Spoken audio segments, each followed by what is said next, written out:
All right. Thanks for tuning in to All Things Division 3 Soccer with SimpleCoach and Jackie. That there is Jackie.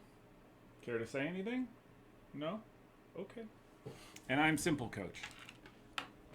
So when I started this and doing these interviews, which again just being able to do the interviews was a surprise, but I never expected it to be this way.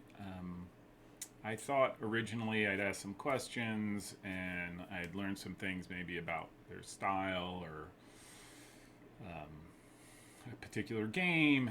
And it's been so much more than that. And I think that's probably the biggest reward is that I'm actually getting a glimpse, and hopefully you are too, an understanding of what Division 3 coaches have to deal with and what it means to be a Division 3 coach. It's not just about setting up some cones in a training session. There's a lot more that goes involved.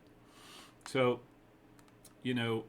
that to me is a level of understanding that I never thought I would get. And I gotta say, I'm just, again, if tomorrow this channel gets unplugged, I'll be a better man just because of that level of understanding that I've gained. Don't worry, it's not going to be unplugged. So today I had the great pleasure of speaking with Coach Dan Wagner of Franklin and Marshall College. And what's probably the most interesting thing is I think during the season I didn't understand how they were playing, and I was pretty critical. But after my conversation, and actually before, because we had a series of email discussions going on, I've come to sort of regret that position. Now I still have issues and what have you, but after, just talking to him and understanding some of the things that were going on and what he talks about, you kind of get where the program was at. So I'm not going to go deeper into it. I'm just going to let this speak for itself. So Dan Wagner, head men's coach, Franklin and Marshall. Catch you on the flip side. Want to say goodbye? No? Okay. Coach Wagner, thank you very much for joining me today for this simple coach to coach interview. Really do appreciate you taking the time. I know you're probably super busy now with the recruiting season, so you taking a few moments to chat with me is greatly appreciated. Yeah, my pleasure. Absolutely. So this is interesting. And, because, and one of these days when I do a video on sort of my own personal background, which will probably never happen, but I've started looking for grace in all these small little acts that I find that people do for me. And I'm going to say that one of those acts of grace that I thought came from you in the email exchange that we had. You didn't shy away from some of the more colorful comments I made about your team's play this season, and instead you wanted to talk. And I can't tell you how eye-opening that was for me, and sort of grounded me back in that what am I here to do? And I'm just here to be a voice to talk about Division 3 soccer in a positive way. So. I just want to thank you for that. So before I get all goosebumpy and maybe you see me well up, I don't, that's not a good look for me. So, why don't we just begin? You have a long storied soccer career. So maybe you could just talk about your journey and, maybe along the way, who are those folks that really had an impact on who you are today as a coach? Yeah, absolutely. Well, let me start off by just thanking you for your opening comments and thanking you for what you're doing within the Division 3 space. I've really enjoyed it. I particularly enjoyed, I would say, the stuff during the season. The season's such a blur that I definitely follow message boards and things like that, but would be less following a lot of that. But I have thoroughly enjoyed your let's call them Joe Rogan type of podcast. Can we say Joe Rogan? But you're like becoming I'll take that. the Rogan of Division III. And yeah, and would love to extend grace if it's even needed for, some of the thoughts that you've had about us. I think that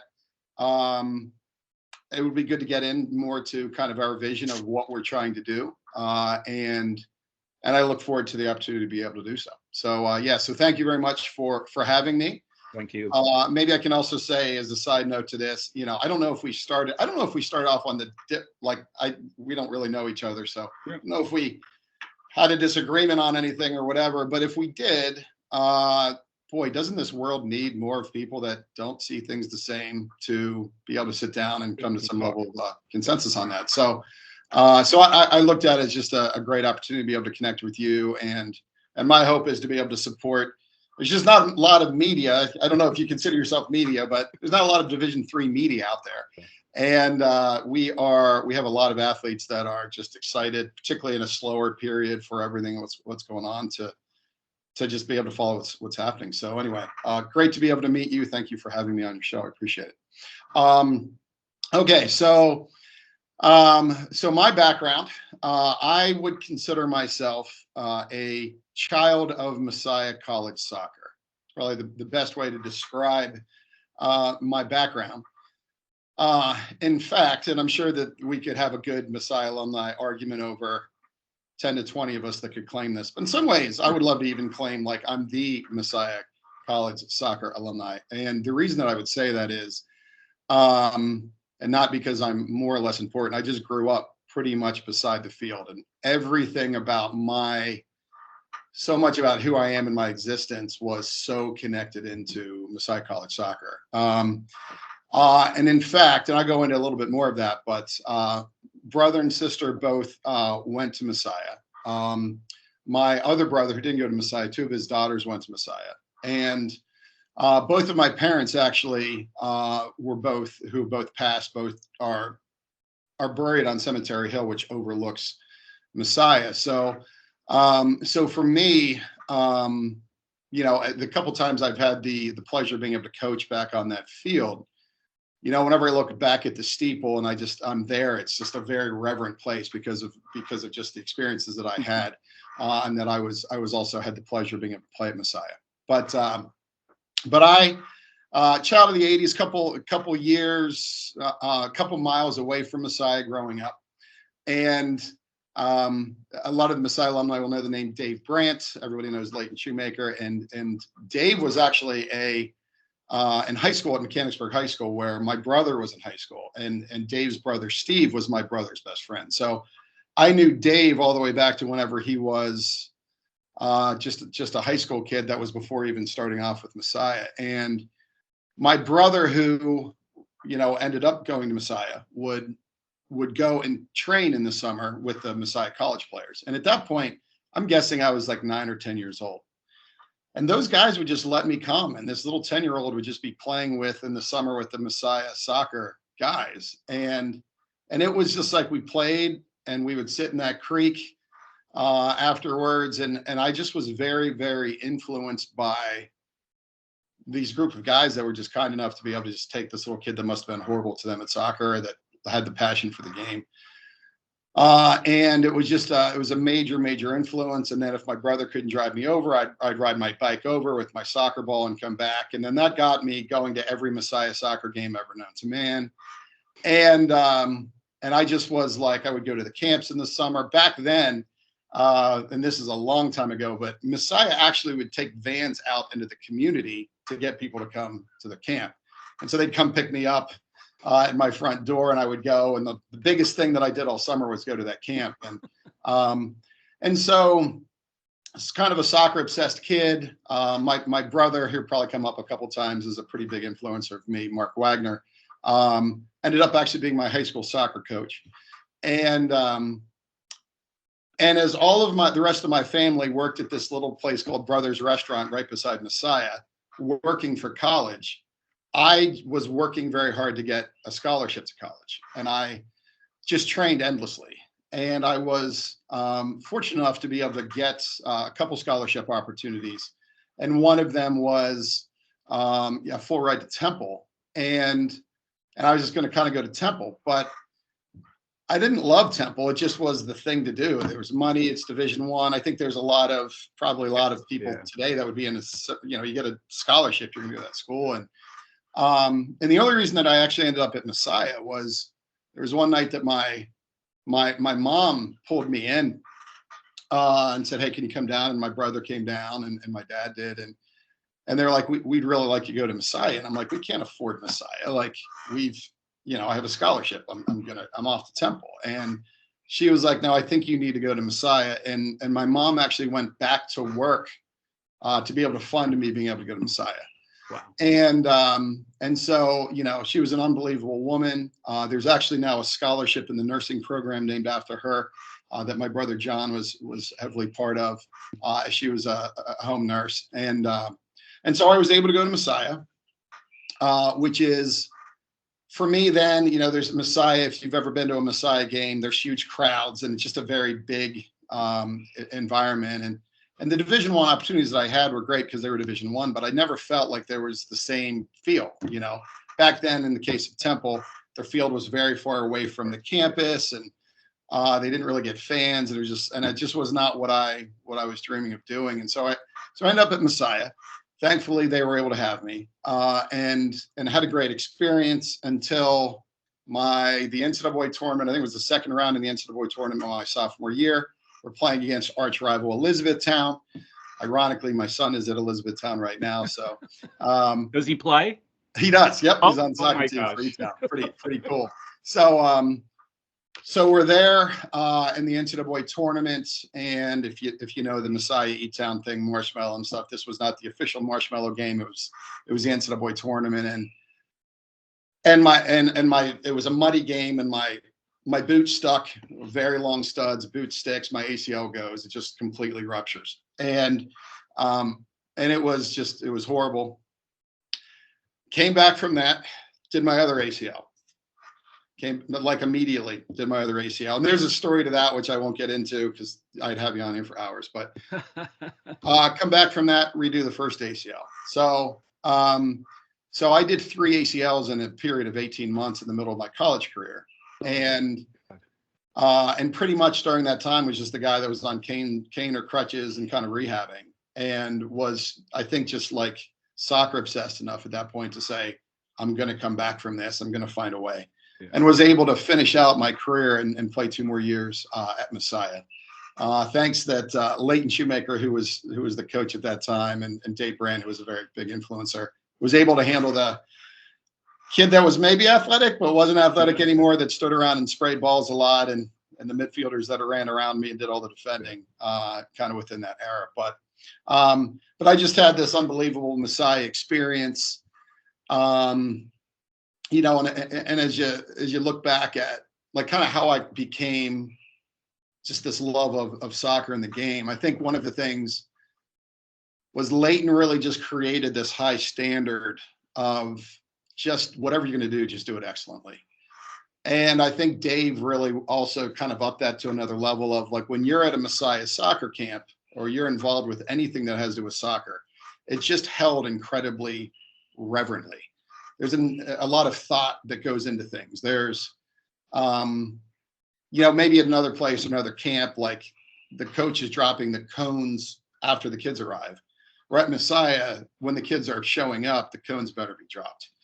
And everything that you would do would have some kind of an intention to it. And that, I think, got very much into my blood of just like, no, this is the way to go and the way to do things. And so I'd say, yeah, the Messiah soccer piece, really, really significant. And then from there, I was a social studies teacher. That was going to be the job.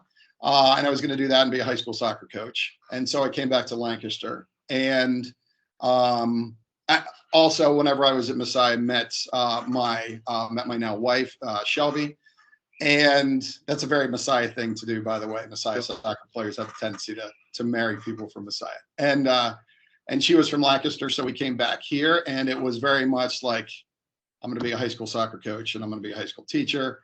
and she just wanted to be in Lancaster. And so Lancaster became the non-negotiable, was we were going to be in Lancaster. So coach soccer in Lancaster for I think it was 6 years, 7 years. And the only significance that I would say out of that time to anything that has to do with the D3 soccer community, because I would put myself as a relatively unsuccessful high school soccer coach. But the thing that I look back that I think is kind of interesting is coming out of that time period was Don Spangler, who's my long-term first assistant, was on my high school soccer team at that time. Jorge Chapoy, who is now Dickinson's soccer coach, was on my Convoy Valley team. Relatively new, right? Like he's a year or two, or first year. Yeah, relatively new. And then Shane Rainier, he's been at a couple Division I institutions, and he was Haverford's coach, so in the Centennial, and was incredibly successful at Haverford with what they did. Came out of my short stint within the high school coaching era. So that's it's a bit of how it started before I was at F&M. Mm-hmm. All right. So if for anybody who's not been to Lancaster, it's quite the place. I'm beautiful. I mean, great area. I had the real intelligent idea of taking a run while you were doing one of your camps a few years ago, and I managed to probably pick the most hilly course for a 5-mile run, which made it a little bit difficult. So all right. So you're at F&M for 20 years, and look, you've been really successful. You made even starting out, right? You made the NCAA tournament twice in your first, 12 years, and then you've batted 1,000 over the last 8 years, right? You've been in the NCAA tournament. So maybe you could just talk about sort of those early years. And I usually think of them as foundational years because you probably stepped in, you have your ideas about soccer, and you want to build something special. But maybe you could talk about that for a little. Yeah, that would be great. I think that much about who we are now was definitely, I love the idea of that being foundational years, because they were critical for who we are now. And I even think about prepping for this, just thinking more about how critical they were and kind of who we are. But so F&M was not an overly sought after job whenever I applied for it. It probably would be in many Centennial jobs now, but I believe I was the only candidate for the position. It opened up a couple weeks before the season. I think that my seniors that year had 3 coaches within their career. A lot of that was because it was a very part-time job. It was a $6,000 job with a $2,500 total assistant budget. I was just looking at the budget numbers. We had $500 for recruiting, which I went to New England once. Rental car came back and was like, okay, we have no recruiting budget. Found out on the first, for our first practice, just buying the practice balls that we needed blew through the budget that we had for the program. And that's how it started. And I was used to Messiah, and Messiah had multiple practice fields and a lit field, and and then I came here and I'm like, wow, this is what everybody else deals with. I didn't really know. And including in that year, some of the stuff that I look back, and it was just not that abnormal for us, but we didn't have a full-size practice field. So we had, I think it was 60 by 80 was what the practice field was. And so it was insane. It was just kind of jaw-dropping to try to do this thing. And at that time, there were huge personalities of these just massive programs that were around us. Jeff Tipping was at Muhlenberg. Yeah. And was just unbelievable.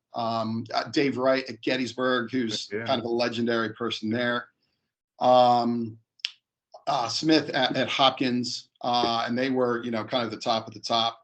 Yeah. It added E-Town with Skip Roderick, who we have this rivalry with them. Messiah's down the road, and I'm and here I am, I'm a part-time guy. And some of these people are full-time assistants and things like that, and we're like, okay, what are we gonna do? Playing on a 60 by 80 practice. Yeah. So the very first year, I hope none of the alumni, if they hear any of this from that, would be offended by me saying we were not very good. But like right at the end, we got really hot. We had an incredibly hot goalkeeper. We had a great back line. We were gritty, and we lost every non-conference game that we played. And then somehow we just won all these conference games at the end, and we find ourselves in Centennial playoffs for the first time. I think in program history, and we were not like ready for that. To the level of the week going in, so Hopkins was hosting, and the week going into that practice, daylight savings times hit.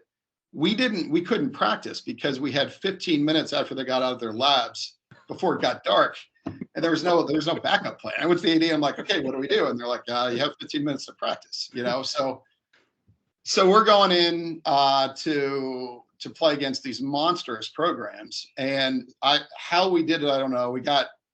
We just were gritty, and we got through, won on PKs with Gettysburg in the semi, get into the final, get to PKs. And if we would have won in PKs, we would have been in the NCAA tournament with a losing record as a Centennial team. It was close. It was unbelievable. And you would have put that just as high with all the other awards, right? Yeah. And so, at that point, I think we thought we had some kind of a special sauce. Yeah. And then the next year I come back, and that was, and the next year we come back and we have a 3-win year.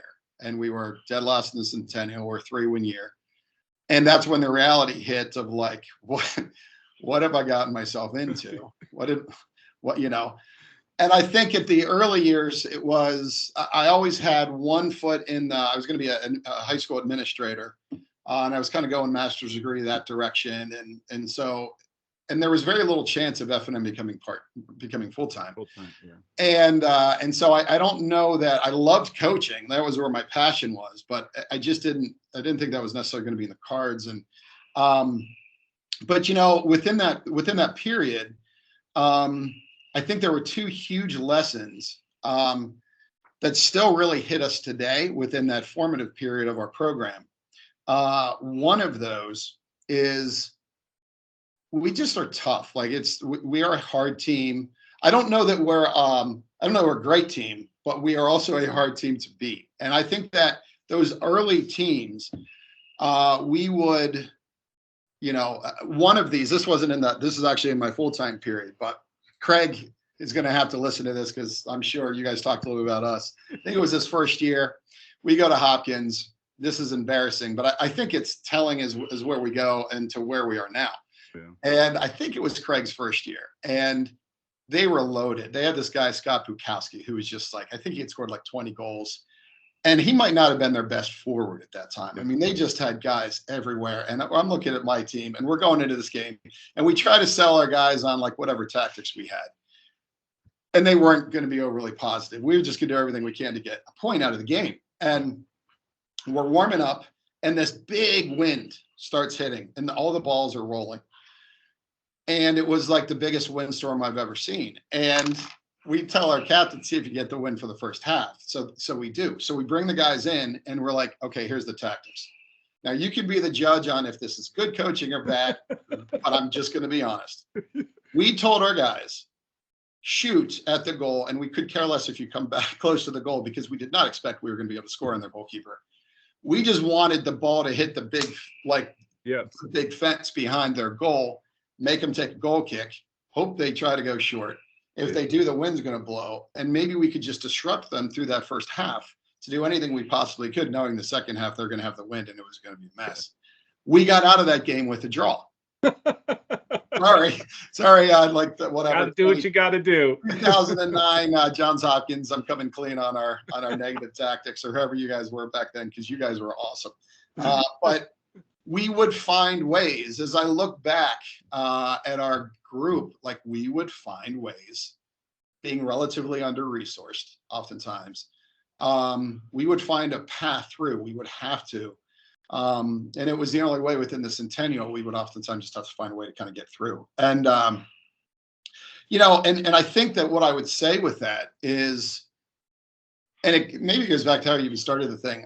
We had to learn the humility of being like, it's not easy to tell a college soccer player to kick a ball at a goal. And like, and our guys had to humble themselves enough to say, we're humble enough to win a game. And that group was, and I'm thankful for that. The other thing that came really significant out of that is being, I was a high school teacher, I was a department chair, I was still trying to coach the team and compete, and I just didn't have enough personal bandwidth to do that. Yeah. And so we moved towards, at that time, I actually remember telling the guys, I called it like the Wikipedia thing, which was all of us, I'm going to need to like use everything we have.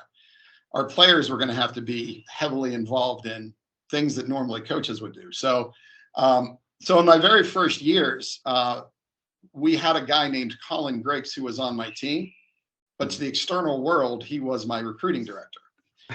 So if you emailed us back then, Colin Griggs responded. It was a student worker who was responding. He would call us, it wasn't a lie. He was the recruiting director for the program, but his job was just collect the emails and to try to do something with them, and it was the beginning, I think, of where we've moved to today, where there's a lot of people involved with our program. And it was out of like maybe the humility of being like, I'm not good enough to do what I'm supposed to be doing here. I don't know if I personally am or not, but I know that I certainly don't have the time to. And I'm going to try to bring in everybody that I possibly can that could help us. And, and within that period, like we were a respectable program. We got into the tournament twice. We started to have some All-Americans. But then I think that really started to take us into really what we would consider like our last 8 years, which we could call more of our consistent NCAA tournament period. Yeah. That's remarkable. I will say that, right, sounds like those early years, you build an inherent toughness in your program because you've had to deal with those sorts of things, right? Like you said, 80 by 60 practice field with no lights, right? Like you got to learn how to deal with that type of adversity. Whereas now everything tends to be, right, you have perfectly manicured fields because they're turf and you got the lights. Right. And, when I was playing, that wasn't the case, right? Like that wasn't the case. So, all right. So I was talking last week to Coach Dunshee at Washington College. He mentioned to me that the culture you've created and maintained or built, or however you think culture comes about, is probably nothing short of remarkable, right? Like it's a model for most Division III programs. Could you just speak to how important that culture is? And I know, especially now after hearing you coming from Messiah, how important culture is at Messiah, like, and you being a child of Messiah. Maybe you could talk about that for. Yeah, thanks. I'd love to. And fantastic to hear that from Roy. It's unbelievable what they've done. And I really enjoyed your pod with him and just the stuff that they've done. I just think it's an amazing story, and it's amazing the culture that they've built. And we might even get more into them probably later on as we get into more of the X's and O's kind of side of things. But I think one thing that's maybe unique about us is if you were to compare us to other programs, we're probably a little bit more focused on culture than just quality of player. So recruiting is very important, and that's a large part of it. But one thing that we take significant pride in here is many of the players that we have had that have like been first team All-Americans that were not significantly highly recruited players from other schools. One of them being our most recent being Connor Whitaker, who ended up being D3 Soccer Defender of the Year and was a first team All-American. But with that, didn't really start for us until his junior year in the program. And before that, Chase Tenbrook was an absolute beast for us as a target forward, was a first team All-American. And it's not that other players weren't recruiting them, but I think if you would expect somebody to be D3 Soccer Player of the Year or a first team All-American, you probably expect that, like we robbed, a Patriot League school of some kind of a player. Yeah. And in the case of like, if I speak of Connor was a 3-sport athlete that was very committed to all of those sports and was a local kid that we were able to kind of find and knew that there was something a little bit different about him. So, if I was to define the term culture, it's simply a word that means how you do things here. Everything has a culture. Your house has a culture. Like, what are just the mores of that? And what I would define as a positive culture then is anything that gets the group that helps people thrive. And in our context, helping them thrive athletically, helping them thrive academically, morally, character-wise, things like that. One theory that I have about, like, whenever you see a shocking, like a Division III, like a loss to a team that you're like, how did they lose to that team? And sometimes I wonder if some of those inconsistencies can be attributed to stuff that was happening the night before on a college campus. Yeah. Specifically with, party related, or the guys decided, the coach maybe didn't know, but the guys decided, okay, we're drinking this night, or a lot of guys, like, people were smoking pot within the team, and those things are happening. And oftentimes the coach doesn't know that stuff. So the stuff that happens behind the scenes, the night before the game, the week before the game, if you want to have consistent excellence, no matter how good your players are, any of those things, you have to have consistency of having a championship kind of mentality. And so for us, that's really, really important, is to have a great culture. In our early years, one of the things that I think was critical to us was we're a school that had a lot of Greeks. And our players decided that the first generation that we had, I think they were in 3 or 4 different fraternities. And that next generation said, you know what, we are in essence going to become our own brotherhood. And what happened with that is a lot of our players became incredibly close, where I think before they would play, and I'm sure they had the bonds as well, but it wasn't to the same level as their best friends for life were going to be soccer players. And, and I think one of the things I'm most proud of is that every time you see a wedding photo, or you go to a wedding and you look, and, the whole, everybody up there is one of your past players. It's one of the coolest things ever. And that happens a lot with our alumni, which is great. And so internally, we talked a lot about our culture and our guys. Every year, things are kind of better. And then, I'm sorry. I'm sorry. There you go. Okay, so sorry. I am getting a call, which I guess on my took over my screen for a second. So 4 or 5 years ago, we started wearing these bracelets, which say "I am second," and we started something calling ourselves an "I am second" culture, which is something that we've expanded on, but we've held with. And part of that is "I am second" is more, if you took that out and put it into a sentence, the idea is, I am second to the larger cause of the program. / let's be humble / kind of check your ego at the door. And part of that was oftentimes, like, if you will see our team, the guys that the All-Americans, oftentimes are the ones that when the game's over, they're carrying the ball bags. And that's very much kind of has been us for 20 years. But we also struggled a little bit. We hit a little bit of a period where we had a sulky bench, and guys would play, and then guys that weren't playing were a little bit disappointed they weren't playing, which of course is human nature, and is exactly how I actually remember doing that exactly at times. And we started the concept of, no, like, part of us being "I am second" is if you are on the bench, you're cheering. And we probably have the most loud, notorious, crazy bench in Division III. Some point, sorry guys, but at some point it's annoying to me. I can't coach my team because our guys are just like, they're just so all in. But the other side of it is how cool it is from an ego to have a bunch of players that are like, you're out there and I'm going to be cheering for you. And then the guys that come off for us say, no, I'm going to cheer for you as well. And it's just something that I'm incredibly proud of. And then about 3 years ago, I got into some business books and looked at some business culture things and decided we really kind of need to clarify our mission, vision, and core values. And so we created a Maxim, which is trading the pursuit of me for the pursuit of we. I am second. So we kind of kept where we were with that. But the vision of our program is forging leaders beyond the game. we're a Division III program. We have a lot of players that are heading off to Wall Street and med school and everything else that they do. And we don't have a lot of professional soccer players. We've had some, but they're even in the case we've had one, and even in his case, he's now a very successful lawyer in LA.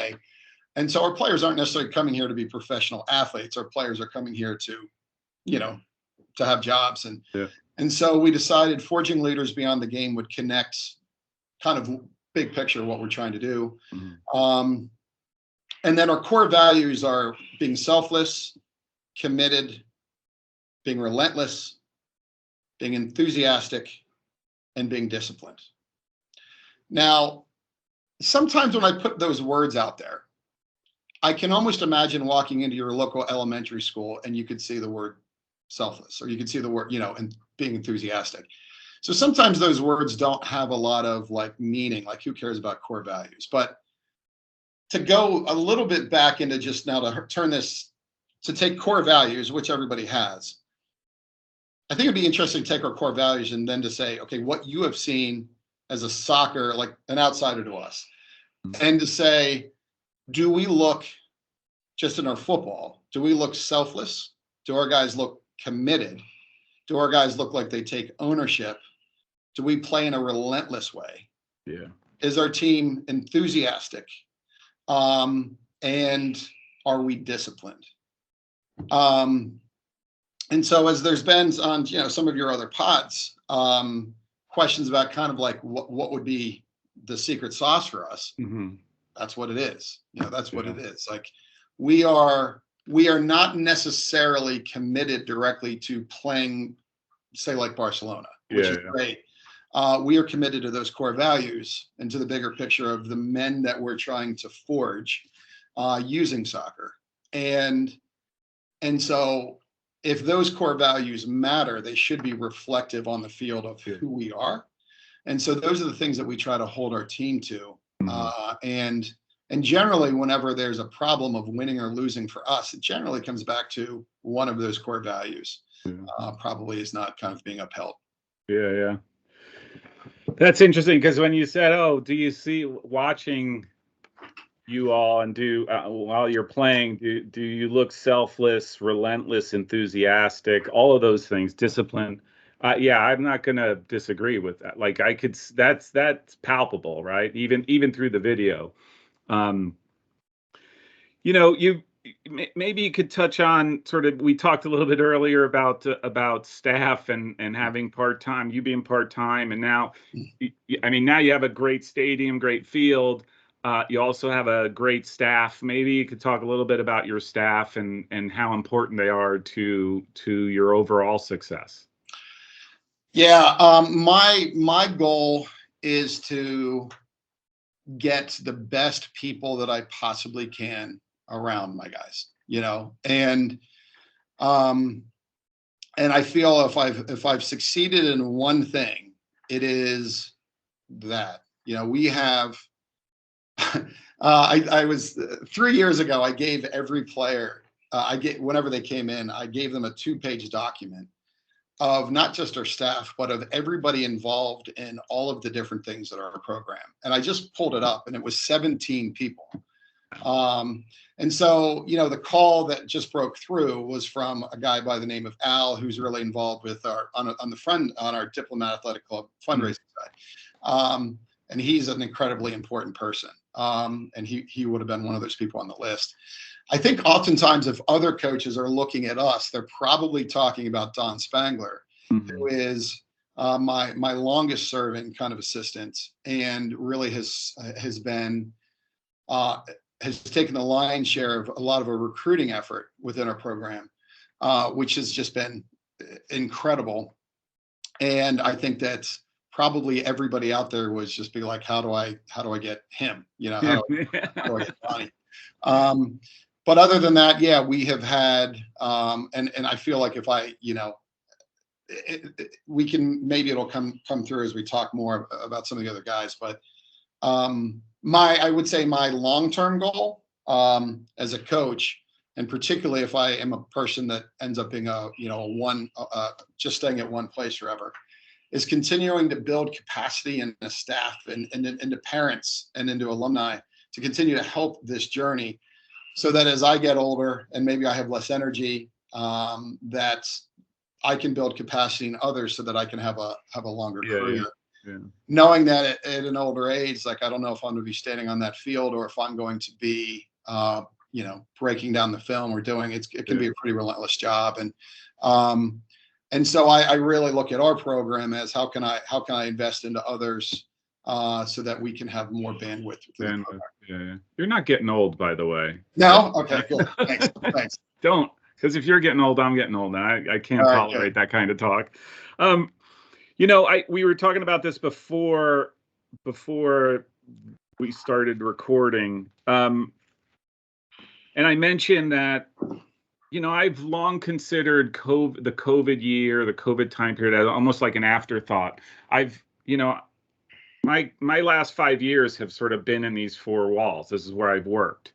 And COVID happened, so my kids are home, and sort of we deal. And I never really thought about it from a program perspective, coach's perspective, how difficult it must have been for you. So, what kind of impact did that blank year have on you? I don't know how else to describe it. Yeah, I really appreciate the question, and would love to chat probably for the first time about some of the challenges that we had around that time.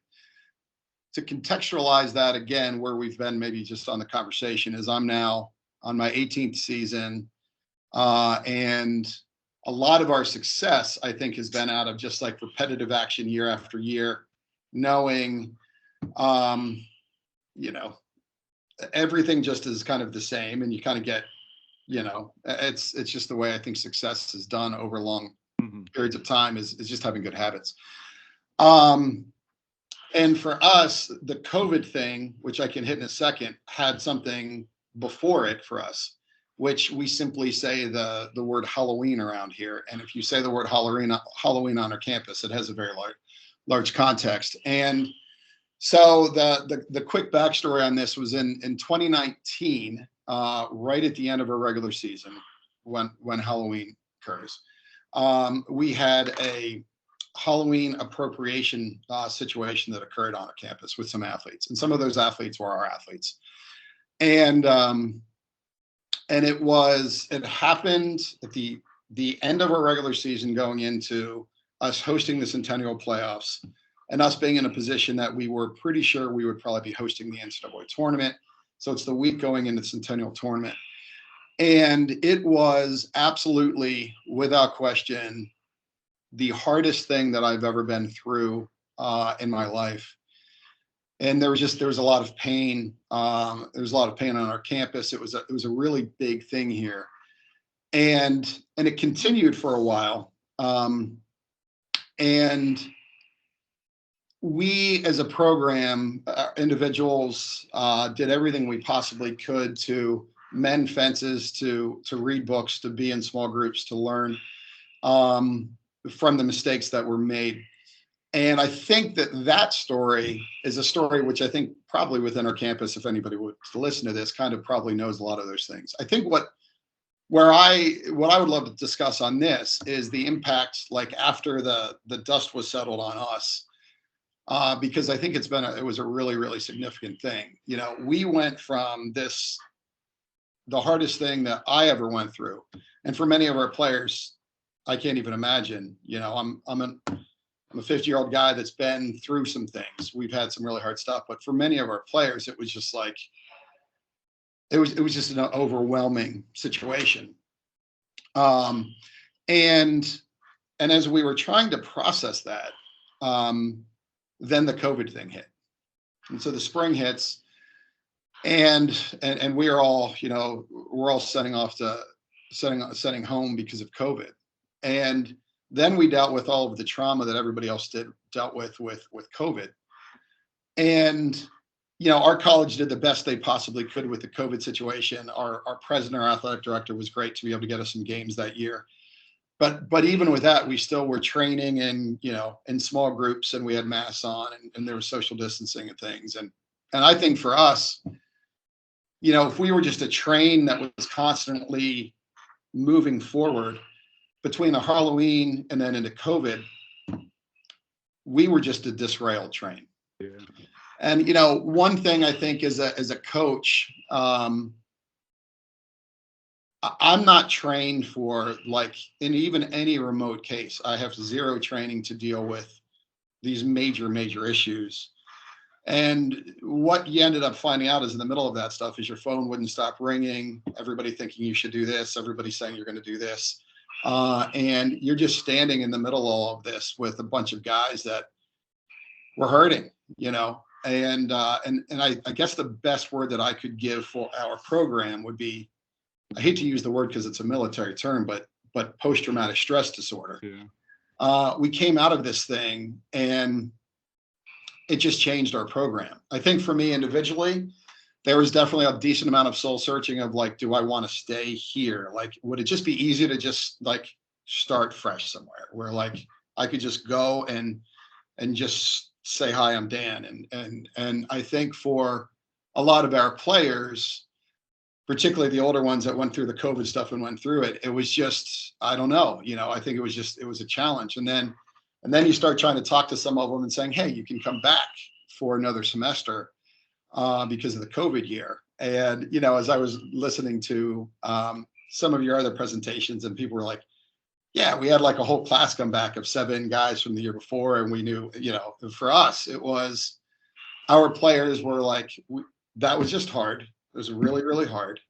And I'm moving on, I'm moving done. on. Yeah. Got my job. I'm off to med school and whatever. Yeah. And it's just time to kind of get a fresh start. And, and so for us, it was Halloween into COVID was brutal. We had 2 games in the spring. One was against Hopkins, one was against Muhlenberg, and we were awful. Like, we were just awful.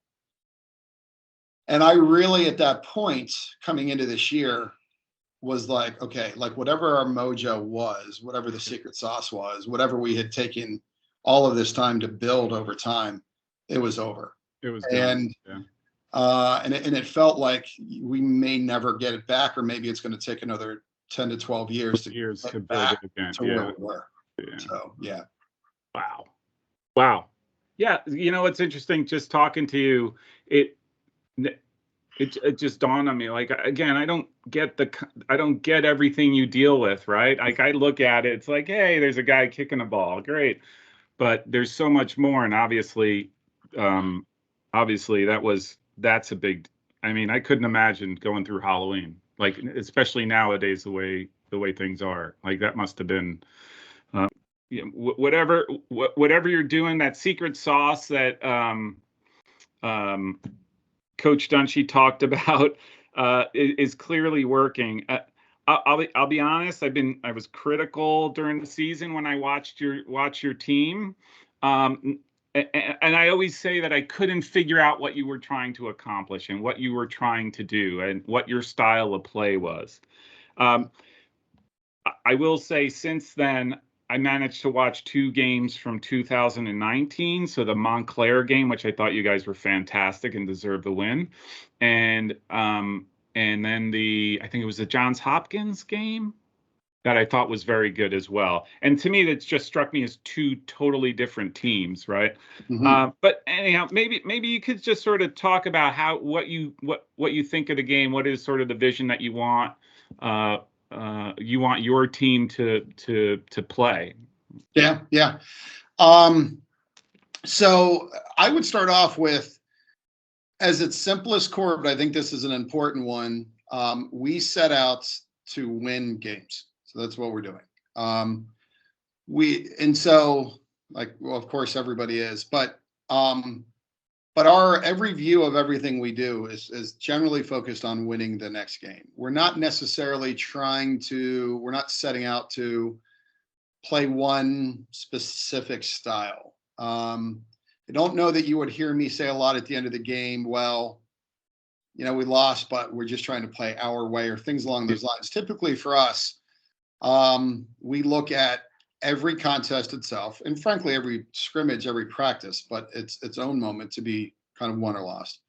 And for me, the tactics that we employ are always just trying to set up our players to be able to give them the best chance within that environment to win. So if I hit my general like soccer view of how I view the game, we want to be great at what we call the 4 main moments of a soccer game. So moment number 1 is when we have the ball. Moment number 2 is when you have the ball. And then moment 3 and 4 is the transition from we just got it from you or we just gave it to you, right? So those are the 4 moments that we talk about all the time. And we have, a playing principle model of what all of our rules are within those moments. So we want our players to have habits that the moment we win the ball, we do this. The moment they win the ball, they do that. So that's kind of layer 1. Layer 2 is we want to take those 4 moments and put those over top of what I would say is approximately 30 squares on a field. Okay.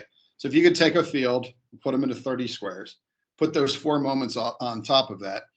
And this is more of my, like, what I'm trying to hold myself to as a coach, a standard. I don't know that my players they might know this or they might not, but I want our players to know that if you're in that specific area and we just regained the ball, this is what we're trying to do. So I would say that would be a second large factor for us. And then I would say a third large factor that maybe is interesting as we move on to this is, I don't know if you've ever heard about tactics are like a blanket that's a little too short for your body. I think about this a lot. So if you have a blanket that's too short for your body, if you pick it up over your face, your feet are exposed. And then if you pull it down over your feet, the top of your body is exposed and you're cold one way or the other. So oftentimes what we're trying to do or we're thinking about within tactics is it possible we could almost call it cheat, bend the rules a little bit, but within the game, within tactically of maybe we can overload this area. Because for whatever reason, maybe there's a player advantage, or maybe there's a tactical something about our system versus there that we can gain an advantage there. But every time you do that, you also know that there's the possibility of you're being exposed to another spot. And so I would say those 3 things are often we're trying to find the right balance. And then occasionally we're looking and we're saying, okay, can we press so much because our back line is just so fast that we can be exposed behind us and not necessarily get exploited, things along those lines. Yeah. But they're always, for us, it's always in the guise of like finding a way to win a game as opposed to trying to play. Right. Oftentimes some like idealized soccer. Yeah. Like you have this esoteric, which sometimes I am very guilty of, where I have this idea about the game, and sometimes you could pursue that and not win, right? And it sounds like you probably have a much more realistic approach to it than I do. All right, so I do know, talking to Johns Hopkins and Washington, they talked about your press and how important that is. I will say sometimes it does. I think this is where a lot of my comments came, where it just looks chaotic to me, and that it doesn't. And it's again not me not understanding what I'm watching or what you're trying to accomplish. But maybe you could just highlight or talk about how you look at pressing on the field. Sure. Yeah. So I mean, if I go back to some of the core principles of who we are, if you just kind of reaccess some of those things about who we want to be, we also generally are a very deep squad. We have a lot of quality players, and I would say we generally have a lot of quality athletic players, and I think we have a lot of quality fit athletic players. And I think one of the things that's great about Division III soccer is, if you're Division I, you have your 9 or 10 scholarships, and you're going to play your money. If you give that kid a full ride, he's going to play. Or maybe you're not going to have your job. But within Division III, you don't have to play your money. Within your Division III, thing, you can go deep within a bench. There have been times where we have actually gone 3 levels deep within a position, which is not too often, but we've occasionally been able to do that. And so we feel with just the nature of who we are, the culture of who we are, one of the ways that we can have great success is to press. At its simplest root, maybe it's because I'm a mildly ADD person. I just am not super comfortable sitting in my back half and trying to counter. Yeah. I have total respect for it. Yeah. It's a great way to win. And if you look at Spurs versus City this weekend, look at Canada versus the USA in the Hex, and it's a fine way to play soccer. I think it's beautiful and it's wonderful. Another way to do that is to very much speed up the actions of the other team. And so you find, even with my club team or whatever, you feel like you can move a ball, you can do well, and then you play the higher level team and you just have to do it faster. Yeah. And as things get sped up and different questions get asked to your backs, sometimes you can kind of gain an advantage from that. So, and maybe as its simplest form, like, and this is really, sometimes I think soccer, you are a simple coach, and sometimes soccer can be simple. I just feel like we're going to have more of a chance of scoring a goal if it's closer to their goal, and less of a chance of their scoring a goal on us whenever it's on our half. And so, as we have evolved, and there are games that we will sit and counter, it's absolutely within us, but it's much harder for me to take this engine, this this freight train that loves to press. It's much harder for me to take our team right now and to get us to not press. It's just very much kind of our DNA of who we are. Yeah. But there's definitely games that we will absolutely say that's our advantage, and so that's what we'll do. Yeah. It's interesting because I again, one of my other crazy theories is that I think a lot of teams do like to press, but they don't necessarily have the personnel. And I always say that a team that doesn't have the depth that it sounds like you do, it's very hard to get through a season and just be full, pressing all over the place and get through a season healthy with energy. And so I always tend to you see teams that sort of take a nosedive towards the end because I think they're all exhausted by that point. Yeah. Maybe it's interesting because now I'm curious we talk about games and whatnot, but we don't, as a fan, I don't get to see what would be the real fun stuff, which is during the week and in between games. So maybe you could just sort of talk about your practices or how you prepare for games. This when you're not playing on a field being recorded, what's your week look like? Well, let's start off with kind of maybe what our training philosophy is. And I think that we have, look, at the end of the day, if there's one big word that I would love to be associated with my program, it's the word joy, which is maybe not a word that you would always associate with college athletics, but I just want there to be joy associated with what we do. Every kid grows up, wanting to play soccer or whatever sport they are. It's play at a high level. But it's a game that was made to be fun. And oftentimes I think sometimes us adults can ruin it. Our careers and it's our full-time jobs, and we can kind of ruin it sometimes, right? And no question about it. And I think if you were to survey any one of our players, if you grabbed any one of our alumni, they would probably say, that was fun. And practices were always fun. And for us, what fun looks like, which maybe transitions into our play, is almost everything now is game-like, meaning it has a winner and a loser.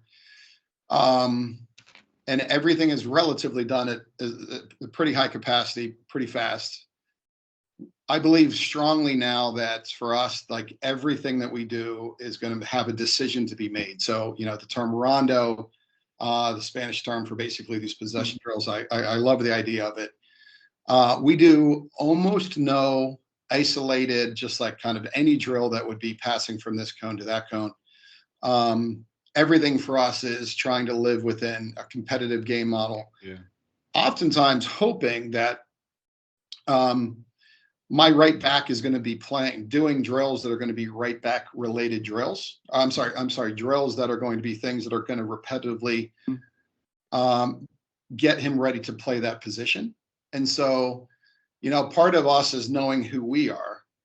And maybe we'll get into this as we go further into specific games, because I certainly would love to. But as in preseason, we're finding out who we are. And then as we're prepping for individual games, we will scout pretty hard and try to figure out, okay, the other team is playing a 4-4-2. And that's going to mean that you are going to get overloaded as our right back. Dallin, you're going to get overloaded in this way. And and then within training, what we will try to do is we'll try to put that player into those situations so that whenever the game hits, they're prepared for that. And so we have found that that's been very successful for us. And I think it was 19. I just said, darn it, like everything if it's a drill here, we're going to do it for 1 year. Everything we do, there's going to be a decision to be made. So that meant that if it's it's 4v1 rondo, that's it. That it's just a 4v1 game. But now I have the ball and I have to make a decision, am I passing it there or there based off of what you're doing? And now you get into other things that are more than just like technical. It's I'm trying to disguise my pass.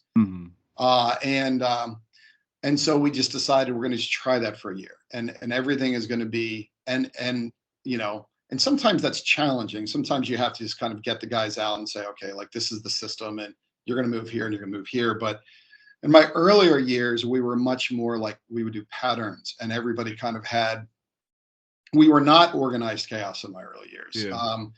We were very unorganized, no, I'm sorry. We were you knew what we were going to do, and it was relatively predictable.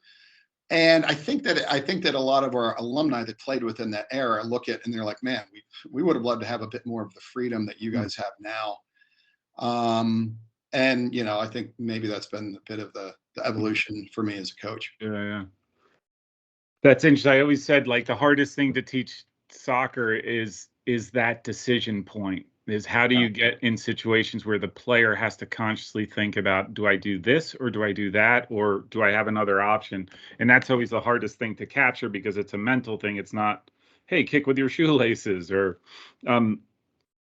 you mentioned the scouting. Do you, I mean, this is college soccer, so your time between games is really limited, I guess. Like, do you, even when you only have two days for prep or 3 days, do you still do that level of scouting on a team? We do, and it's changed.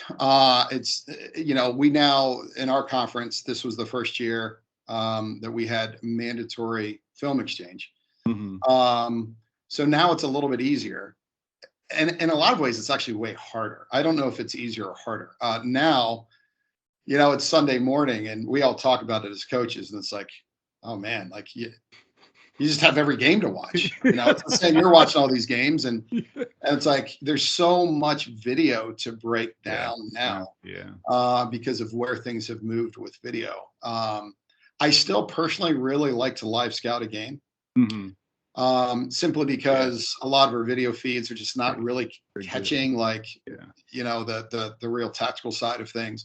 So I'm still sitting in stands a lot, but it is and it's particularly challenging in that the nature of the way we put our schedule together is, number one, every Centennial team is a monster and is like impossible to beat. Like every Centennial team is really, really good.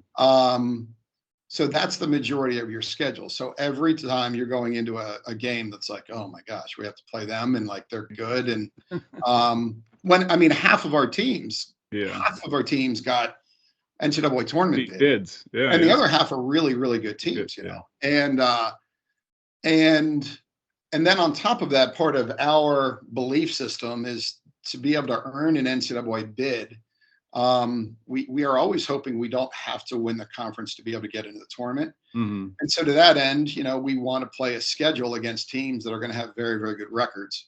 And so what that ends up meaning is every game we play is against a really, really good team. I think next year, like I think every team that we play, right around every team that we play was at least in their conference final or in the NCAA tournament. And so, with that, it's like you're prepping for really, really hard contests, and you've got 3 days to do it. Yeah. That's got to be, I couldn't even imagine, because I know how I am with, with things. I think that would be really, I don't think I would sleep much like for 3 months. Right. Yeah. All right. So if it's okay, we'll shift over into the season. Yeah. I'm now really, really curious, because you're obviously starting with Halloween and then COVID and all of the things that you're sort of going through. I mean, what kind of goals did you have outlined for 2021? Yeah, and another thing that was really crazy for us to even add on to this is both our freshman and sophomore classes basically were not on campus. So we also were, the majority of my team were kind of freshmen. You could even make a case this year that the juniors who were freshmen in 19 were kind of freshmen. But luckily we had a pretty large group of seniors that, with a lot of guys that had some pretty solid playing time. And so, it wasn't starting fresh, but I will tell you that for our players, if you ask any one of my players, the absolute expectation was we're going to win the conference.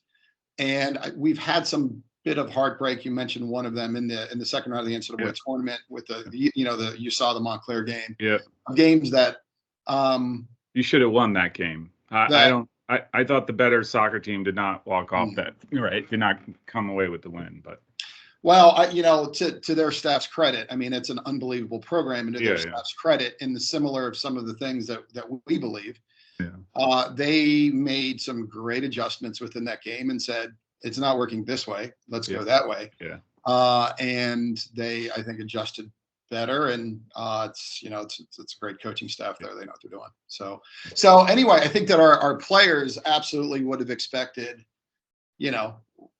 it's the second round at least. That's going to be the thing, and we're going to win the conference. I think that would have been an expectation. I think for most of our teams, that's probably what they're talking about. For me personally, I'm just like, will we ever win a game again? Like, am I back to the beginning? Because we're just so disrupted on our cultural stuff of who we were, and we have so many new players in it. And it had just taken it was so hard to build, and it was just like it was just a restart. So for me, I'm like, we've got the talent to win, but do we have the habits? Do we have the habits that have helped us to be able to win in the past? In essence, did we lose the mojo? And so, so I think that for me personally, it was definitely a pretty big question mark about like, what is this year going to be like for us? Yeah. So I want to ask you about Washington College, because of, right, I mean, they were, again, as good as they were, and it surprised me. And one of my top 5 games of the year was them playing Montclair of all teams. So you go through September. The only loss is that you have to Washington College. They become the champions, the Centennial champions. What did you have any thoughts on that game, in terms of, was there anything about how you played that was either cause for concern, or you thought, well, boy, this Washington team is something, we got to be right? They have the possibility to go far in the tournament. Does that make sense? Sure. Yeah. So I think that, if I even backed up just a little bit, we were undefeated going into that game. Yeah. I think we had a pretty high national ranking at that point. I think you were second, third, something. Yeah, something like that. And I think that was like a 4th or 5th game or something. We were grinding out games. We had 2 games within that stint that we had received red cards. One of them was prior to Washington. Playing against really, really good teams. The one right before that was Penn State Harrisburg. Had an incredible program this year. And we were grinding out. I think we played Penn State Harrisburg for 50 minutes with 10, and they were a really, really good team. And So I was really happy with our goalkeeper. Was great. We were really top, and I think we'd only conceded one goal, so we were like first or second on defending statistics. I think at that point it was like us in Rochester or something. Yeah. So we're pretty high on that. We definitely were struggling to score goals. Part of that was we came into the season with 4 players that were injured, and like significant ACL injuries, things along those lines. And they were all forward. So we knew that we had a bit of a forward problem. And then we go to the Washington game, and I need to like really disclaimer what I'm about to say. I cannot begin to tell you how much respect I have for Washington and the fact that they beat us twice. And in the Centennial semi, and they absolutely deserve to win. I would say the reality for us in that specific game was we were down 5 starters and 2 guys. We had this like illness that came through. I was sitting in the and we had one player that was out on a red card, which was a first team all conference player for us. And we were taking a long look of like, do we have a COVID thing going on, or what is happening? Talking to our athletic director, looking at this and saying, are we even going to play this game? We're really deep. So we still, and we just kind of expect we're going to be able to kind of do well and get together, whatever. But it definitely was like, man, we're looking at, it's early. We have a lot of new players, and now we're going to be asking. Basically, there was just a lot of ingredients within our soup that I'm like, this is concerning. And to all Washington's credit, and I think that to the greatest credit about them in that specific game is they just really beat us. Like they just moved the ball. They just played like they weren't playing off the break. It was just like they are going to move it. They're going to press. They're going to play for 90 minutes. And I give them all of the credit in the world for that. Coming out of that game, I wouldn't have necessarily said that we had. I knew that we had just an army of guys that were out. So in that regard, I think it was our first Centennial game. So if you lose your first Centennial game, like it's you're 0-1. No matter what your ranking is, it's like, okay, great. We're gonna have to dig out of this. But we knew we just had Carl. Carl would be back, who was just a monster for us as a center back, and a lot of our guys were going to be able to come back, and so we knew that would improve.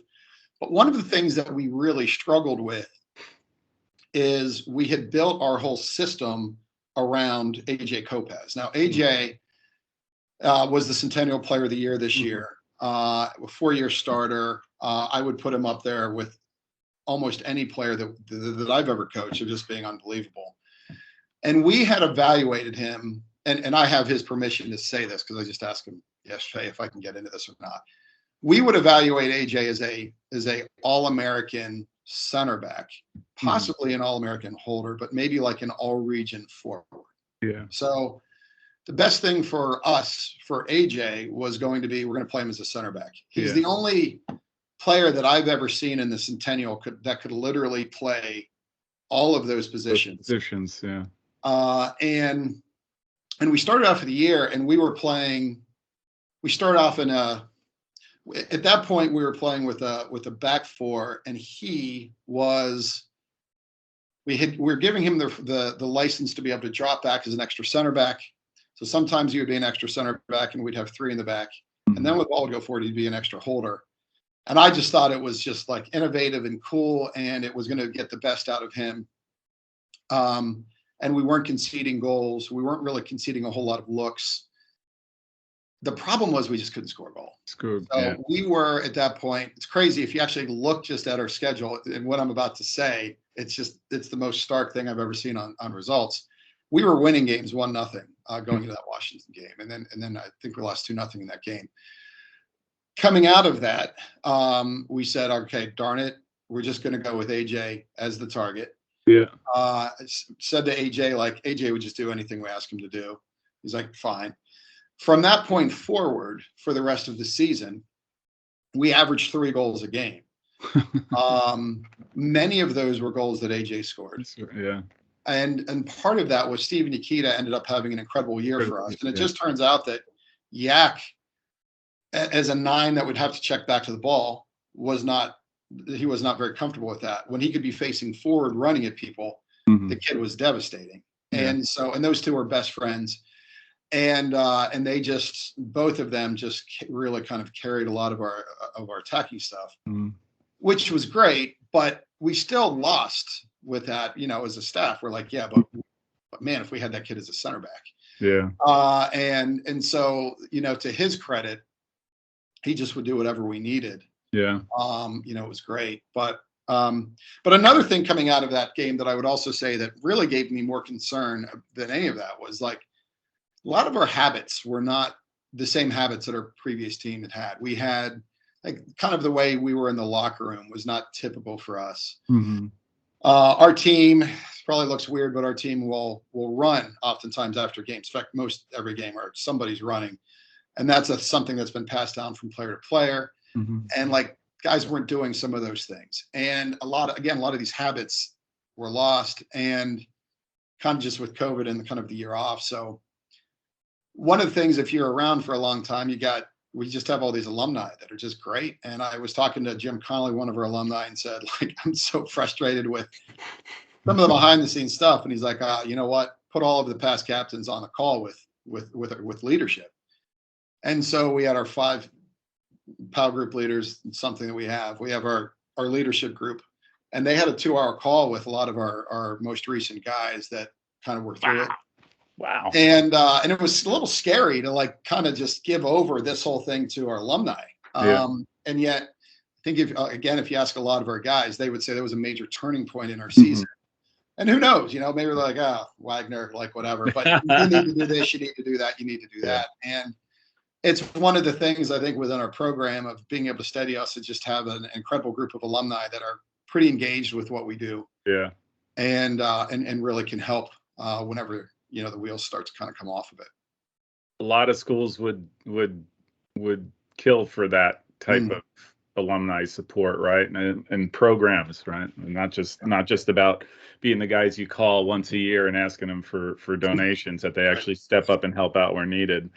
All right, so going into October, I mean, your schedule was not the kindest to you. You're on the road, Swarthmore, Haverford, your Ursinus on the road, Lebanon Valley, which had a great year, and then Hopkins.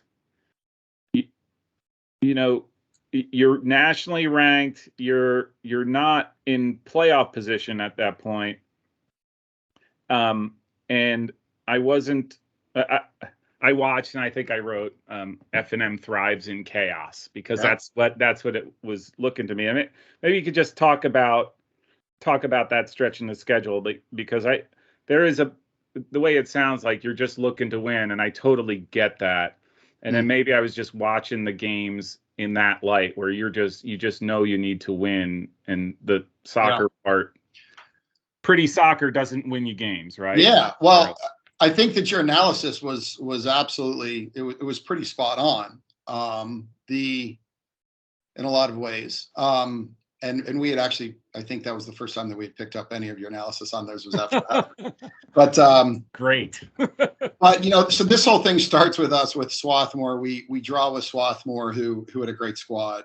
In that game, we did not have AJ. So AJ got injured the week before. So, and as I just said, like critically important person. We go into a Swarthmore who's great without, our best player, and I guess the best ends up being the best player within our conference. Draw that game. And now it's weird because we've won all of our non-conference games with a good schedule. So we're in a fine NCAA position, but we find ourselves into a position where we're just not in the top 5 in the Centennial. And I believe at that point, ahead of us at the end of the season in the Centennial, I believe, was both Haverford and Ursinus, who we had coming up on the road within those games. So we're going into a midweek Haverford game. The trainers are like, you can use AJ for 15 minutes in the first half. which is always, Thanks. and they're the best. And it's just like, and then you're on the road and they weren't with us and you're just like, okay, can we go 16? No, we're going to stick 15. We're going to stick to it. And they know what they're doing and we trust them. And so that was the deal, but we had them for 15 minutes. And so I think this is a part, it kind of goes back to something you were asking earlier that I don't know if people find it interesting, but I would love to do a little bit of like, what does it look like to do this stuff for us? And how does kind of the sausage get made? So the way it worked for the Haverford game is we're looking at a Haverford team that at that point, I think they had like won 8 games in a row. Mm-hmm. I thought they were excellent. I had live scouted them twice. It's a place that's it's a hallowed field. I mean, that's a it's a very hard place for us to get points at. And it's just so happened that this year, a lot of the grass fields within the Mid-Atlantic were struggling with some disease stuff. So their field which is usually immaculate, was not in great shape. And so we're looking at, we don't have AJ. We're watching film of them playing on their field, which wasn't in great shape, and being like, they just can pass a ball like nobody's business on their field. Yeah. And we're a turf team and we cannot. And so we break down film and we say, this is a contest that if we try to get into a very nice possession game with Haverford on their field, that's trouble. We're not going to beat them at that. Yeah. We're better at that than we are. And then the question for our staff is, are you humble enough, back to my early roots, are you humble enough to try to give your players another way through?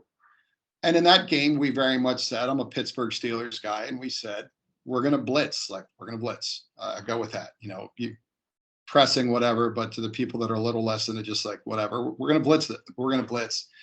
And then we told our guys, these are the tactics. It's going to be direct. It is not going to be beautiful. In fact, we could call it direct. I would actually say it's a little bit different than being direct. It was exactly what we were trying to do within the game. But it would look direct to everybody else. Yeah. Maybe internally it's a little bit more nuanced. Yeah. So it would look that way. And the real challenge thing of being pressing in that game, so you saw us press, but another thing with AJ, he's our target. We only had him for 15 minutes. We had to be very careful with him on what he was doing. And part of the reason that we didn't love playing him as a target is he's not a very fast kid. So, so one of the things he doesn't do well is press, and we're a pressing kind of a team. So now we're like, we want to press. We can't really blow, like, how are we going to do this? So we came up with very different structures than what we normally would. And within that game, we decided to press. AJ comes in. I think he scored a goal 4 minutes in or something like that. And he just kept doing those things for us. And we were able, I think, to win that game in overtime. And I don't know if I did. I might have just done it in my own brain, but I walked over to their coach. He's just awesome, nicest guy in the world, and he's just quality. And I kind of almost wanted to apologize because it was like we just pressed, and it was not like it was not an aesthetically pleasing soccer game. Yeah. And when we played in 19, like we played completely differently. Yeah. The situation, our team was different. We were set up a little bit differently.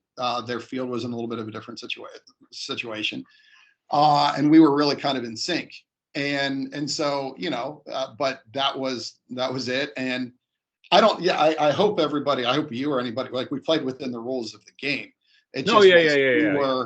We pressed. And we asked our players afterwards, like, what did you think of the tactics in that specific game? Because I would say probably of all of our games, it might have been maybe our most pressing oriented game. Yeah.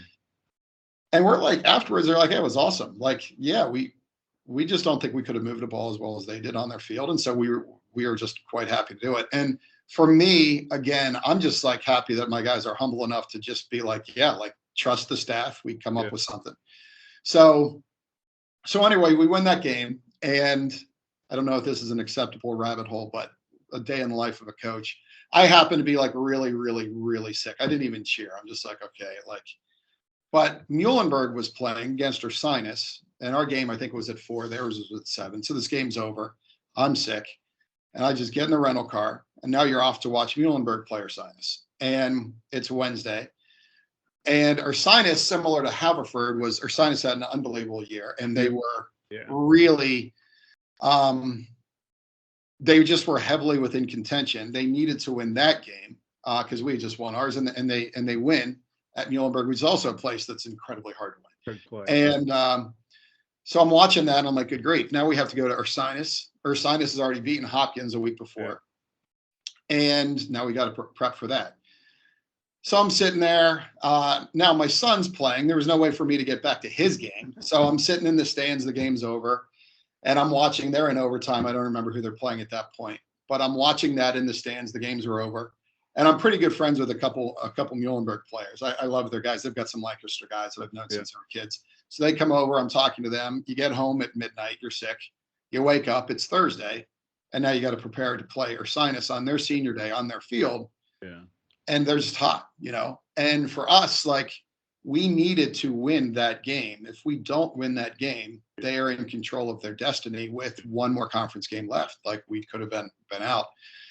And then you're prepping for an Ursinus who played a really, really incredibly organized mid-block, challenging thing to play. You know, that they're trapped, like they were all on the same page. I think they had the leading goal scorer within the conference at that time. And those guys clearly were, you know, I'm watching them in Muhlenberg. They're all bought in, you know, they're all on the same page. So now you got to go try to get points. You know, you got to go there. We're not in. So then you change the scripts. Yeah. You got guys that are tired for the Thursday practice after an overtime game. You got to find a way to get the ideas into them, break all the film for that game. And then you're off to Ursinus on Saturday, you know, and thankfully we're able to get a result there. Then I'm in the car to go to Drew to watch my son play college soccer, to watch them play against Drew. And it's just like, man, this is just an intense thing. But the grind within the Centennial with all of these teams, you know, that are, it's just cool. It's game after game after game that there's not we don't really have to scout that team. Yeah. And I would say in my college experience when I played, it was more like we played 3 to 5 really good teams. And then we had other games that you kind of knew you were going to win. Right. But you really, really prepped for E-Town if you're us, or, you know, or Muhlenberg or whatever. And now it's just like, it is a grinder. It is just like every game matters. And then, you know, and so we're able to get a result. Now we're playing Lebanon Valley, who I think at that point in the region was 5th. They ended up taking Messiah to overtime in the MAC final.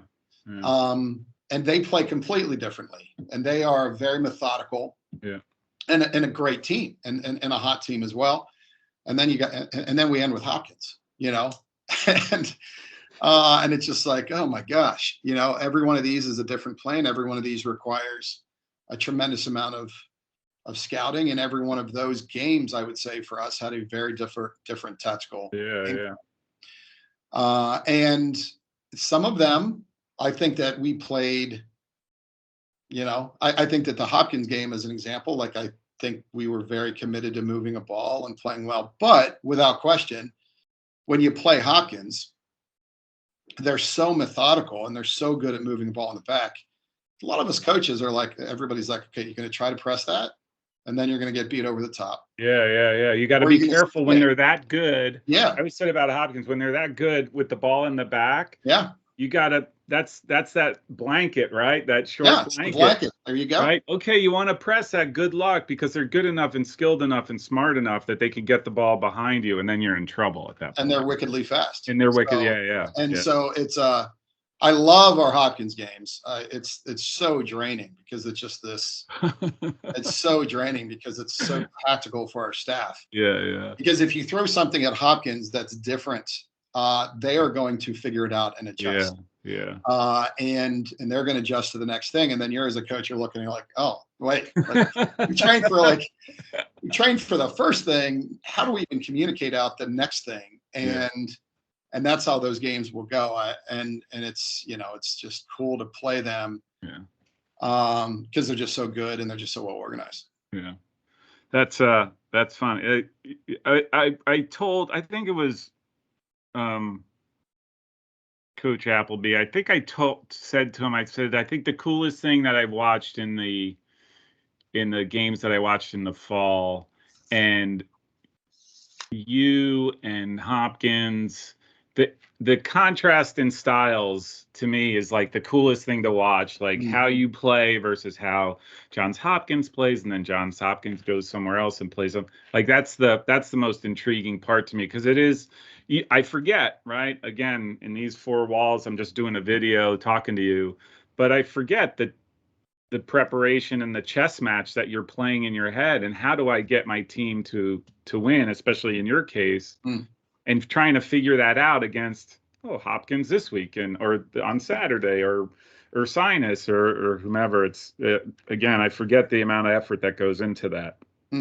All right, so I got to say, one of the remarkable things that I noticed, and I don't know why I went back that far, but you guys don't lose very often, consistently. Like you know, in the last 5 years. You lost 4 one year, 3 the next, 4, 6 was the most you lost, and then 4 again.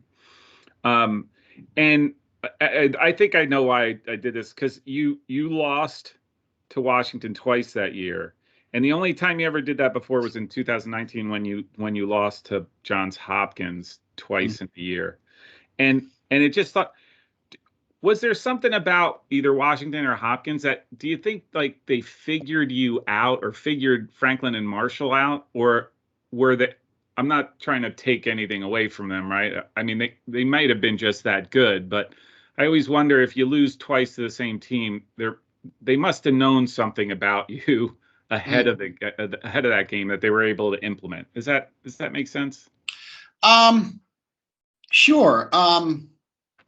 You know, I really enjoyed both of your interviews with Craig and with Roy, and I think my answer to that actually is, I think they figured themselves out more than figuring us out. Now they might have said that, but you know, I think they figured out who they were, and I think that, and if you looked at both of those teams, the thing about this Washington team and that Hopkins team was they were incredibly well balanced, just balanced teams. Yeah. They could, you know, from good goalkeeping to whatever, it's just hard to kind of find, you know, kind of weaknesses within those. But I don't know, like, I honestly don't look at us, humbly, I don't look at us good enough that anybody has to figure us out.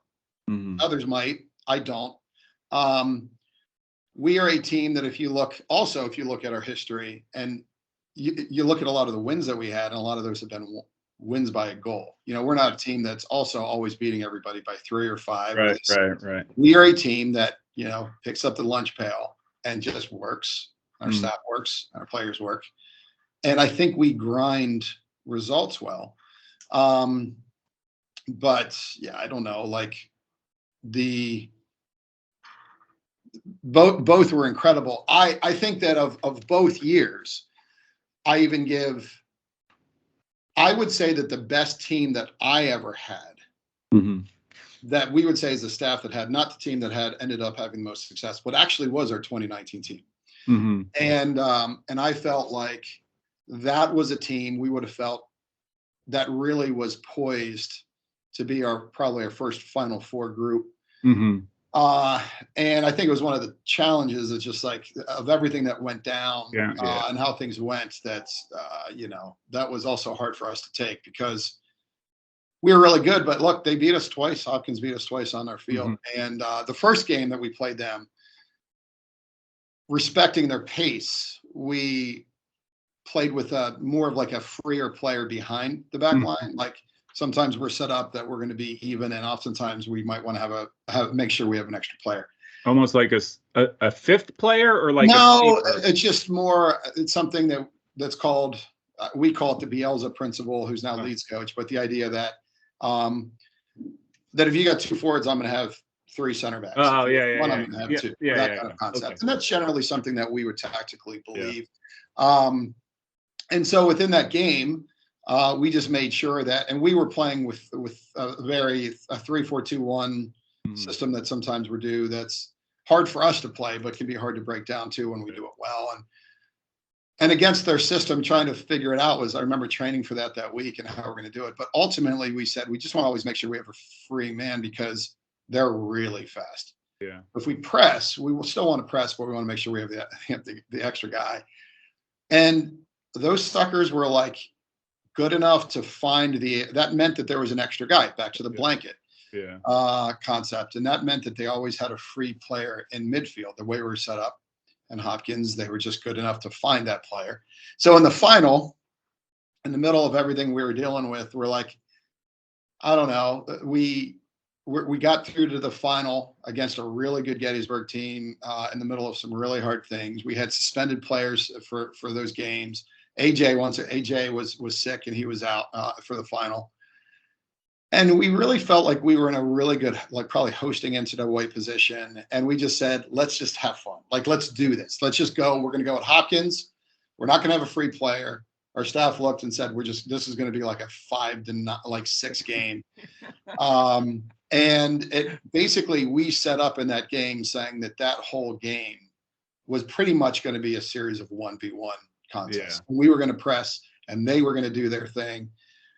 And of any game that I've been in, I believe that I've been able to coach, and I've had the pleasure of coaching. And tactically, I feel that 2019 final, us versus Hopkins, was the greatest tactical game that I've ever been part of just two teams just going at it.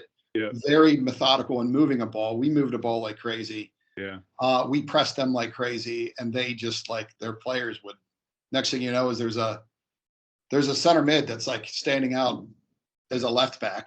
Yeah. Where he shouldn't be. Yeah. But our center mid's like, do I go out there and do I follow him? Yeah. And then they would be able to break out and stuff like that, and being like, man, how do these players, how do they figure it out, and how does Craig get them to do that? So anyway, I thought that was a great game, and credit to that team. I thought that Hopkins team was unbelievable.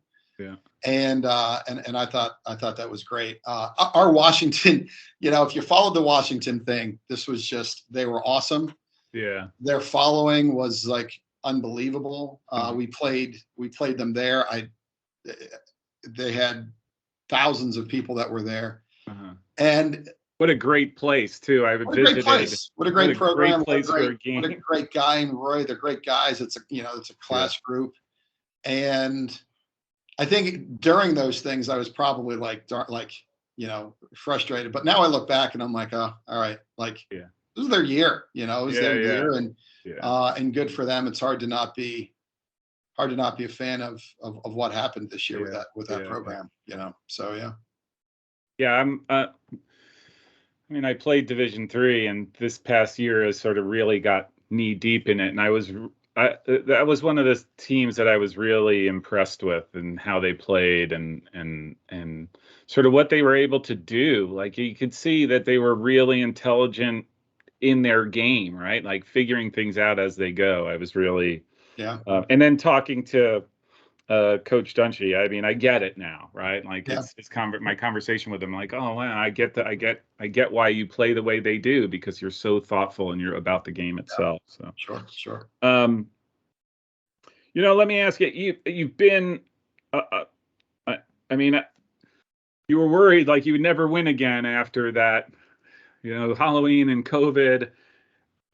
And you had I'm going to say a successful year this year, right? You didn't win the conference, but you sort of got to a place where you might have thought you wouldn't have. Yeah. But what are sort of what are your early expectations for next year? And do you still have any lingering concerns about I'll just say the damage that was done, right? I am so proud of this season. So proud of what we were able to accomplish. This was a year that we were able to grind through and continue with where it took us 20 years to get, and I didn't know if it would kind of be there. A lot of the habits that are our habits. A lot of those things we were able to regain with so many new players and within it. And so, Yeah, I just was I was very happy very, very proud of that, and getting into the NCAA tournament. And moving forward, it's great because we're always just kind of trying to evolve. And I think that we have a group of players right now that are very, very hungry, to just kind of do the right things to make each other better. And I feel this spring that's kind of who we have been. Not only do I feel like in some ways it's come back, but in a lot of ways I feel like we really have a group of players that are saying, how do we just evolve this thing to another level? Mhm.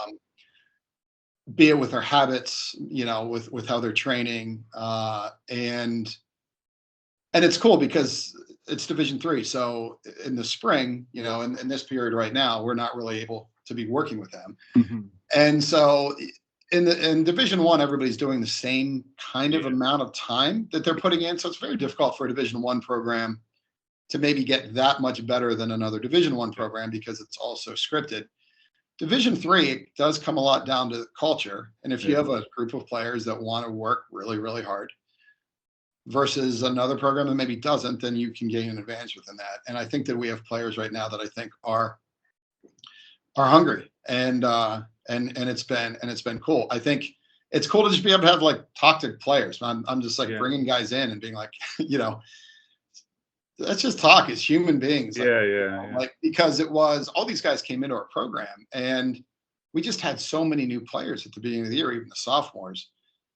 And normally what you have is you have the spring that's like you're just getting to know as humans. Yeah. It's just I'm a guy, you're a guy, let's talk and kind of get to know you. And that stuff really matters. Like it matters a lot in come the fall. Mhm. Even though it might sound like it's soft and not important to me, it does. It just kind of makes you more hungry, I think, at the end, to just want to continue to be together more. Yeah. And so I think things are going well with that for us now. There would never be a year that we would go into the next year that I wouldn't like who's going to score, how we're going to score. Yeah. Probably if you asked every coach, they're like, yeah, I think we're going to Better do this. be asking those Are we going questions, to right? score? Some year, yeah, you have an All-American coming back, and you're like, Yeah. okay, yeah, we're going to be able to score. But there's a concern of like, who's going to do that. Uh-huh. Particularly we had so many injuries to forwards and players kind of coming back within that. So we're trying to figure some of those things out. But we're really optimistic. Mhm. We've got, it's back to players that are like trying to figure out, okay, how do I use that extra COVID year? Yeah. Yeah. I personally been rejuvenated. Our campus is great with kind of a lot of things like, we're just getting back to normal Yeah. of who. And the one way I think we're getting normal back to who we once were, and on the other hand, I think for our program, learning the lessons that we needed to be better people and to make Yeah. sure that we're being good campus partners and people Yeah. within our, within that. So yeah, I'm quite optimistic about our future. Like I said, you got to go, through the valleys to get to the peaks, right? Like Yeah. it's you're gonna do that. So, just to wrap up here, maybe you gave me a bunch of information that I'm gonna post Sure. on the. If you're okay with it, I'll just put in the description of the video. But maybe you could just talk about your recruiting process, how you identify players, and then yeah, and sort of what you're looking for somebody who might be interested in Franklin and Marshall. Sure. Yeah. So we're a little unique, in that, I mean, and there's probably many other that are away, but most of our incoming class will come from being on campus with us in camps and clinics. It's a very important part to kind of who we are and the stuff that we do, and a lot of the infrastructure of our program. We've just kind of invested a lot of our time into one being able to articulate to the soccer community who we are, um, in various different ways. And so we send a decent amount of emails. There's probably people who've received an email. You may have received an email from us. And oftentimes with those emails that we're sending out, we're hopefully trying to give information that's helping the soccer community. Mm-hmm. Like I did a series on this is how a small college is dealing with COVID, Mm-hmm. and just kind of giving a day in the life of some of those things. So generally we're just trying to be help the soccer community information that we have. And also that stuff also includes for us, like we love to be able to get people to come to us for us to be able to evaluate players. And that is it's probably 70 to 80% of our players that are on our team have literally come through one of the events that we've run on our campus. And I think that's always going to be something that's critical and important to us. And then I think that there would be some programs that would recruit very specifically like a position, like we're looking for a right back and he needs to have these attributes. We really just try to get the right people here.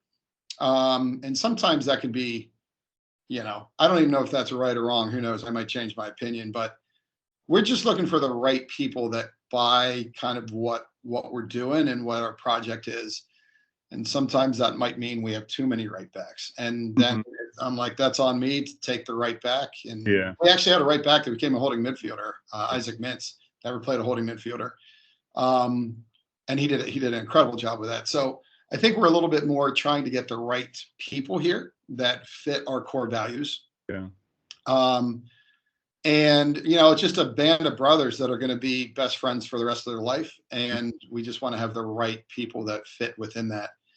And so I could go through the same things that all the rest of the coaches would say about we're looking for, what we're looking for is soccer players. But the reality is we're just looking for people that are quality athletes, that are good soccer players, that are hungry. But that oftentimes combined with people that also they're looking to do that. And they're also looking to, oftentimes our guys will be pre-med students here and that really are saying, no, we can do both of those things. We want to do those things. And sometimes maybe they would be here as opposed to a Division I school because they could feel like maybe they could pull off both of those here, but they couldn't in another school. Yeah. All right. Hey, this has been fantastic, Coach. It really has. I really do. I'm always amazed at what you guys do on the coaching side, like on the other side of the screen, what you have to go through and deal with. So really do appreciate it. Really do appreciate your time.